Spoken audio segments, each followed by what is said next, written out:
ఎవడు మతం వాడికి ప్రయారిటీగా ఉంది. ముస్లిం వాళ్ళకు ప్రయారిటీ, క్రిస్టియన్ వాళ్ళకు ప్రయారిటీ, సిక్కులు వాళ్ళకు ప్రయారిటీ, జొరాస్ట్రియన్ అదొక మతం. రకరకాల విశ్వాసాలు వాళ్ళు ఉన్నాయి, కాదనట్లేదు. మనమేం చేస్తున్నాం, పోనీలే పాపంలే వదిలే ఆడి కర్మ నాడు పోతాడు. ఇది మన యొక్క భరతమాత యొక్క సనాతన ధర్మంలో ఉండే మూల బేజాలు ఇవి. నిజంగా అది అపకారైనా మన శరణు వేడుస్తే వాడిని క్షమించే గుణం అదే కదా. ఆ క్షమించే గుణంతోనే పృథ్వీరాజ్ చౌహాన్ 17 సార్లు క్షమించడం ఏంటండి ఆ దరిద్రుడికి, గజనీ మహమ్మద్ గారికి. 3ఓసారి దండయాత్ర చేసినప్పుడు వాడిని బానిసగా చేసుకోవాలి, వాడి రాజ్యాన్ని కైవసం చేసుకోవాలి, పేక తీసేయాలండి అంతే.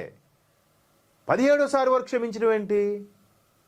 అంత క్షమాగుణం గల భరతమాత మంది.